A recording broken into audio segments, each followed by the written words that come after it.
Band coming round the bend is BoogeyMan band. Is BoogeyMan band. Greetings, my fellow Fright Fiends, and thanks so much for dropping by the Horror Zone channel. I hope everyone's doing well. Happy Halloween to everyone. As I've mentioned several times over the last couple weeks, my Halloween 2022 video was going to be ranking the Halloween franchise, ranking all 13 films. I know that everybody's been doing this to death, and I won't bore everybody. So it's going to be really kind of a quick run through. The ranking of these has changed slightly from the last time I did this, which was in July of 2020. That was the last time I did a ranking. I didn't do one last year when Kills came out. I thought about doing it, but then I felt like it would be better if I just waited until the last Halloween film came out. And I know everybody's been doing this. I've seen countless videos about ranking the timelines and ranking just the films in general. What would be a good continuation of the franchise now that this Blumhouse trilogy is over, because there are going to be more Halloween movies. So I'm curious as well. Are they going to go the anthology route, which is something they tried in 1982, 40 years ago, with Halloween 3 Season of the Witch, which didn't do very well? It's grown a cult following over the years, especially in the last 10, so we'll just have to wait and see.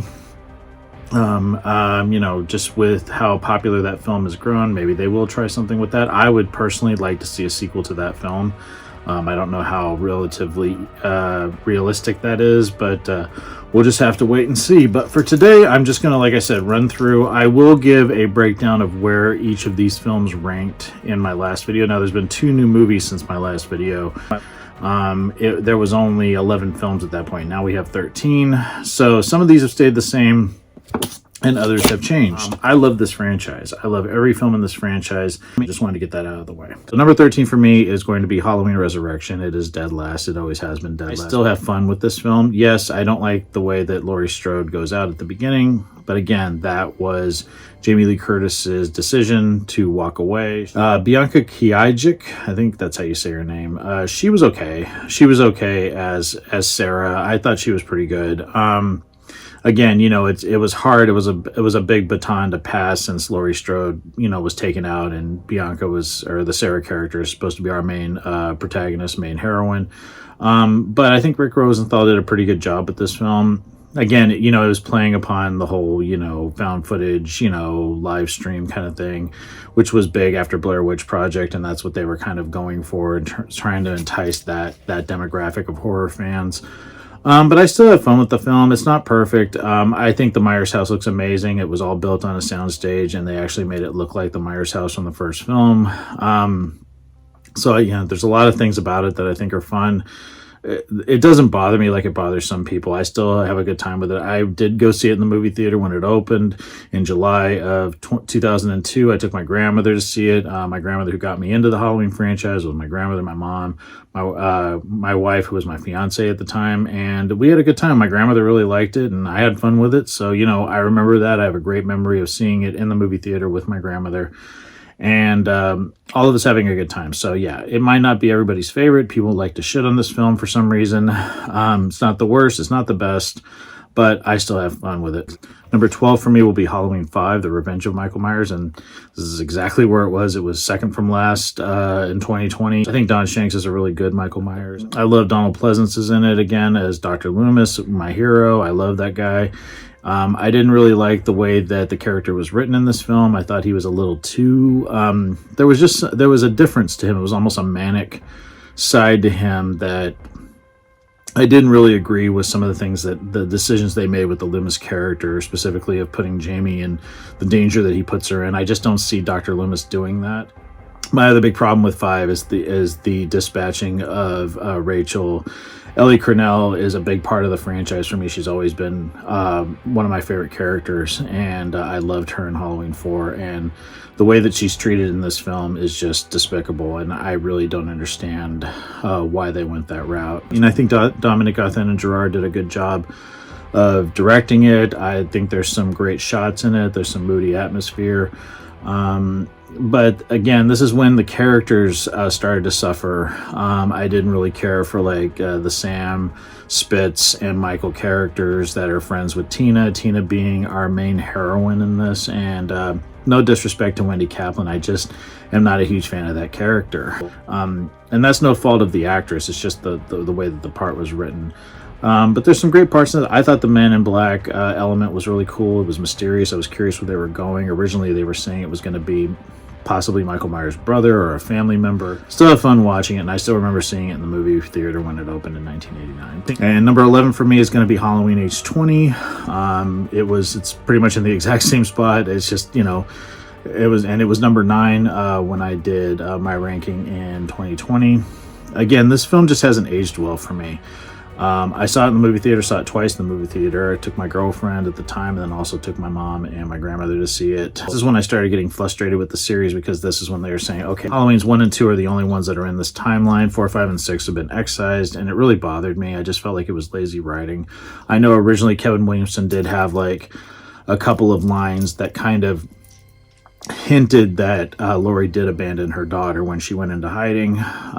That was something that I've heard about. I don't know if it's 100% true, but they decided to completely kind of cut ties with that Thorn trilogy just because it got so convoluted and messy, and they just wanted to be a direct tie into the first 2 films. There's things about it I like. I thought it was kind of interesting that it takes place in California, where all the other ones take place in Illinois. I love that Nancy Stevens came back at the beginning as Marion Chambers. She goes by Marion Whittington. You find out that she's the one who's been taking care of Dr. Loomis before he passed. And then, of course, the whole thing about there was a file that Michael Myers finds that shows where Laurie Strode really is, that she's changed her name to Carrie Tate. She's running this prestigious private school, and Josh Hartnett plays her son. There's a lot of great people in this film. LL Cool J is great in it. Josh Hartnett was great. Michelle Williams. Jodie Lynn O'Keefe. Janet Leigh has a cameo in it. I also thought Adam Arkin did a great job. My problem is that it just feels like a Scream movie. They sort of excised John Ottman's score for Marco Beltrami's, and there's a lot of times where it just feels like a Scream film to me, and I hated the mask. It's so tight on Chris Duran's face, who is my least favorite Michael Myers. I don't know what it is about him. I just wasn't that impressed with him. I didn't think he was that menacing. There's moments where he has it, but I think it's just because the mask changes from scene to scene so many times. You have the KMB mask, you have the one that John Buechler did, you have the one that they carried over from part 6, and then they have the CGI mask. It's got some great moments though, and I think the last third act of this film is fantastic when she finally stands up to her brother, and the ending where she chops his head off is fucking amazing. But I thought this was a kick-ass ending. If they were going to go out with H20, I did think the ending was amazing. I had a blast with it when I saw it in the movie theaters. Like I said, again, it had been a few years. It was great to see Jamie Lee Curtis come back to her most famous role. And then you have Steve Miner, who was known for the Friday the 13th films, stepping in to direct because they had worked together on Forever Young with Mel Gibson. I mean, there's some good elements to this. I like the private school setting. But it's just, for the most part, there's just a few components that just don't work for me. One of them being Chris Duran as Michael Myers, the way the mask looks. It felt like a Scream movie. I don't know. Some of the things just don't work and they don't age well for me. I don't watch this film very much at all. And number 10 for me would be Rob Zombie's Halloween from 2007. I have a good time with this one. I just rewatched it recently. I like both cuts of it. I like the unrated. I like the theatrical. I think Tyler Mane is very menacing as Michael Myers. But I think Dave Fetch does a great job as young Michael. And I know that a lot of people don't like it because of the language, the very coarse language, the kind of abusive family setting. I don't know. It didn't bother me because I felt like Rob Zombie kind of made it his own. Like I said, good, better, and different. I think Rob Zombie did a great job. I think Scout Taylor Compton is great as Laurie Strode. Love everyone in the cast from Christina Klebe as Linda to, of course, the amazing Danielle Harris as Annie. I also really thought Malcolm McDowell did a good job as Dr. Loomis in this one. I really liked the way that he played Loomis. There was that kind of, he had a different side to him than Donald Pleasance's Loomis, and it's known that Malcolm McDowell had never seen the original Halloween, so he kind of made Loomis his own. So he had nothing to sort of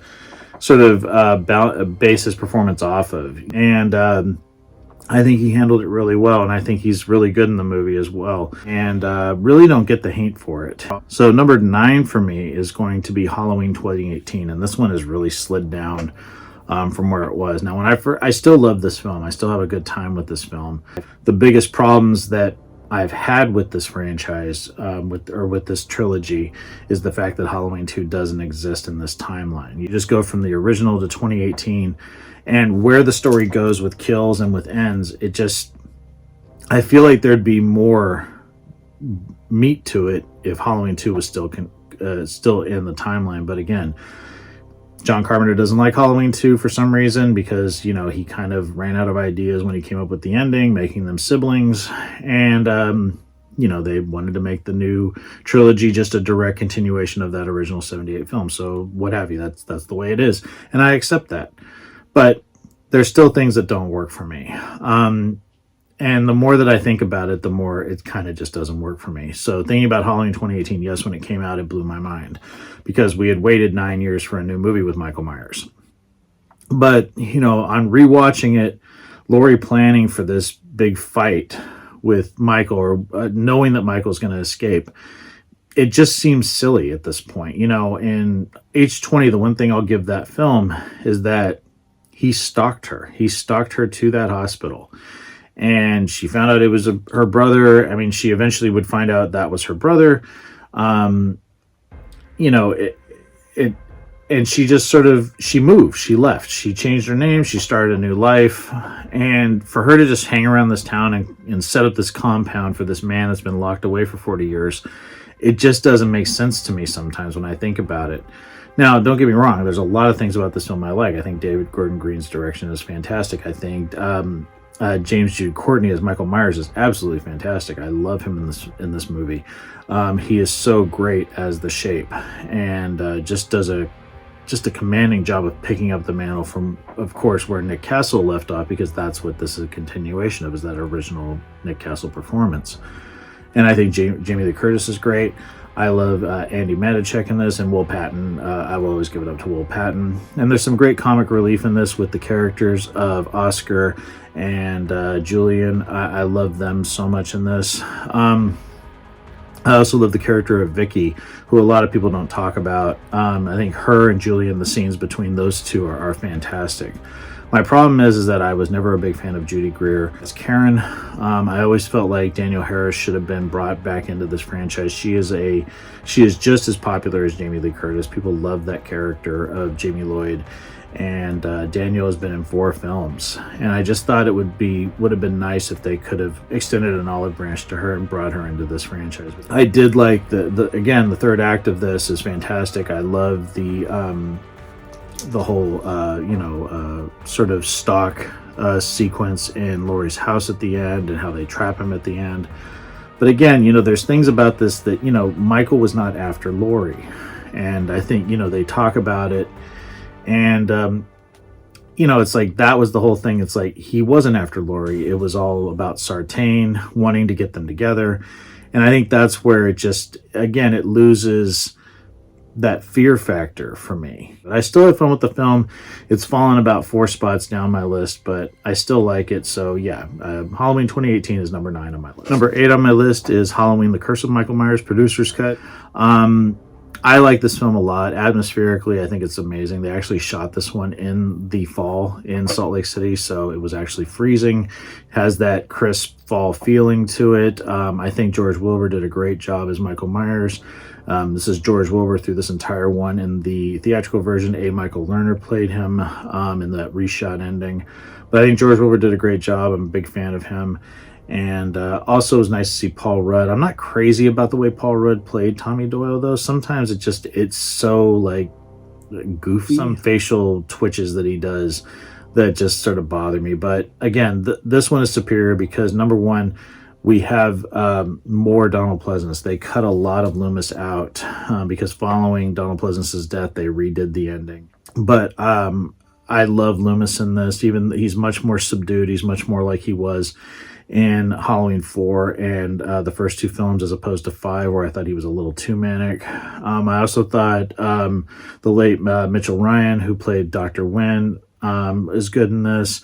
You have also Marion Hagen, who plays Kara. I liked her a lot. I thought that she was a great actress. I wish she would have gone on to do more things. She was really good in this. Yeah, I still have a good time watching this film. Like I said, it's atmospheric, it's creepy. I love the whole cult and Thorn, and I thought it was, I thought it was something really interesting. And the fact that Dan Ferens was a huge fan of these films and sort of crafted his original draft of the screenplay to sort of answer all of these questions. I mean, it's really brilliant. I don't think a lot of people really think about that or take the time to look at how intricate that he was able to sort of tie some of these things together. Like Mrs. Blankenship was babysitting Michael Myers the night that he killed his sister. The whole thing about Dr. Wynn, he is briefly in the original Halloween talking to Loomis. Like things like that. So really good writing. I really wish that they could have picked up a story after this one ended, because I was really curious to see what they could have done. I've always been curious about that, but I doubt we'll ever get a sequel to Curse of Michael Myers, especially the producer's cut, because it was never released wide. But I like this film a lot. Like I said, the treatment of Jamie Lloyd is my biggest problem, just how disrespectful it was. I still have fun with this film. Number 7 for me is going to be Halloween Kills. Now, this film is really... it's really gotten better for me, especially watching the extended cut, which I wish was the one that they released. But I still have a good time with the film. I do think that the dialogue-wise, it is the weakest. That's like my biggest issue with that, is the dialogue in the film. I do think the cast is great. I do feel like out of the 3 films, this has the most Halloween feel. I love the way that they recreated the Myers house, how they intercut that with like real streets, and then that was a sound stage, and the fact that they went down to the smallest details of like the trees and things like that that were around in 1978 when the original was shot in Pasadena. Little details like that just blow my mind. Also, the opening, the flashback to 1978, the Tom Jones Jr. playing Loomis, I still remember getting tears in my eyes when I saw that, because Donald Pleasance and Dr. Loomis are so synonymous with the Halloween franchise to me. I miss that actor. I miss that character.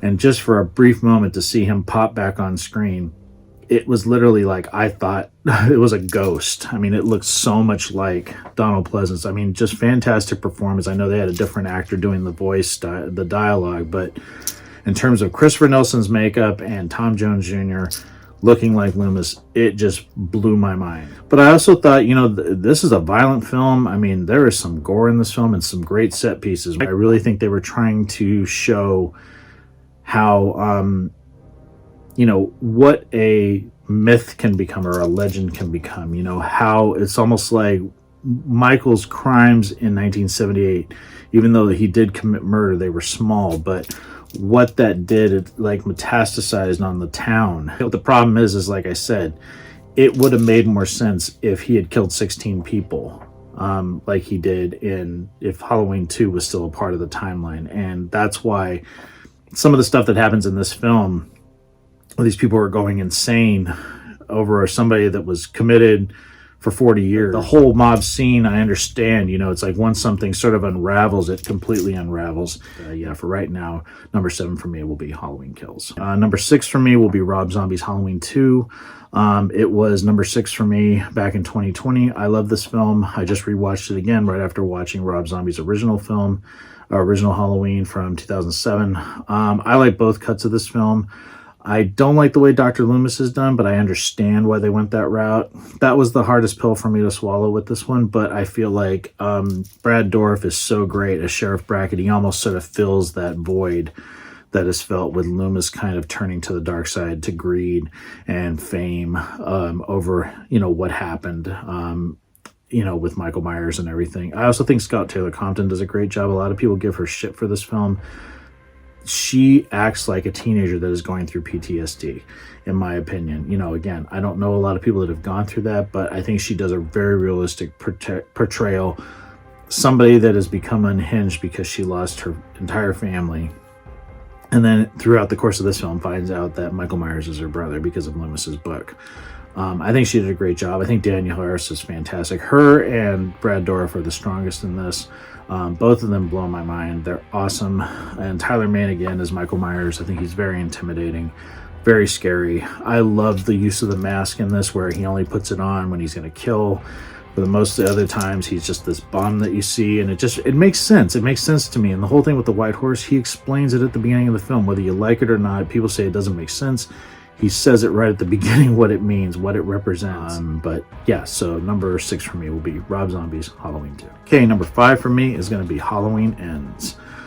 I know this is really controversial because so many people hate this film. I've rewatched the film twice, and each time I watch it, I like it a little bit more. And again, I will say it again, I've already done my review of it. I will post it down below if you guys want to check out what I thought about it. I like that it was different. I was glad to see something new and something unique and something creative. Whether you like it or not, I commend the filmmakers for that, and I think everybody did a great job, and I think Jamie Lee Curtis did a nice swan song to Laurie Strode, and James G. Courtney did the same. They both were fantastic.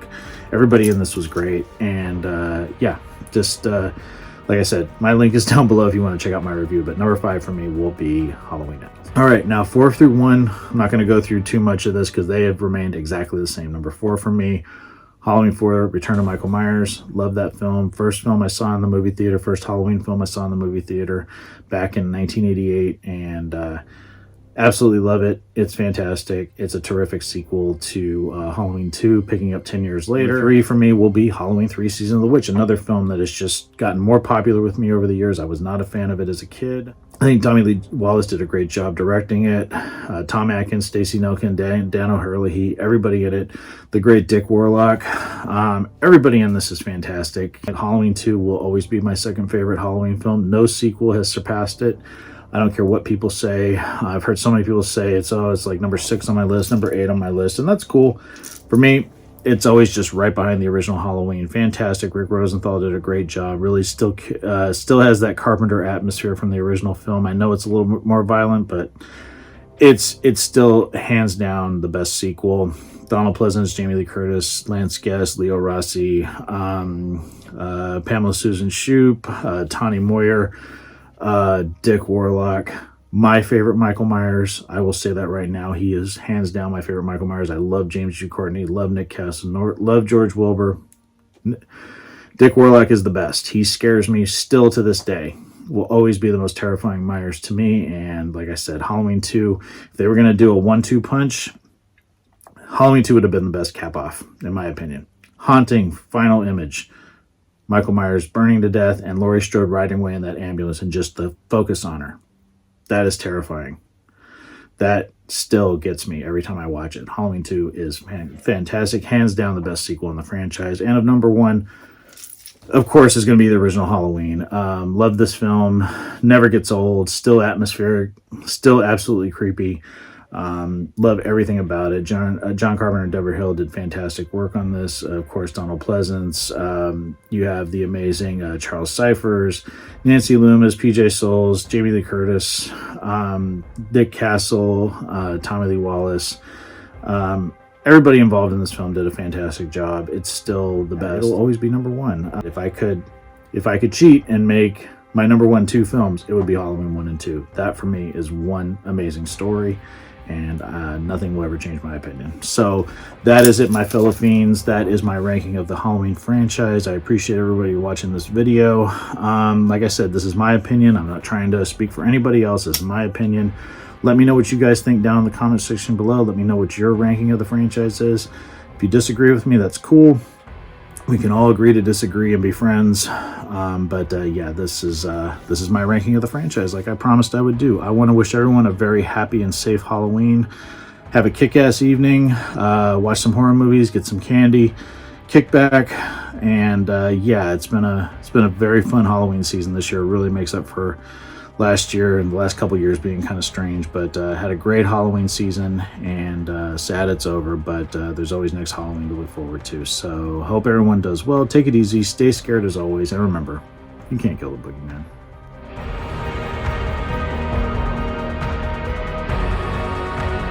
Hey fellow Fright Fiends, just want to say thank you again for supporting BoogeyMan Ben's Horror Zone. If you're brand new to the channel and you haven't yet subscribed, please hit the subscribe button down below, hit the bell notification so you're updated every time I drop a new video. I typically do this once or twice a week with new content. I've been doing this for over 11 years and the horror genre is a passion of mine, and it really means a lot to me that I can share that passion with all of you guys. Thanks so much again for the support, and I'll talk to you again later. Take it easy, stay scared as always.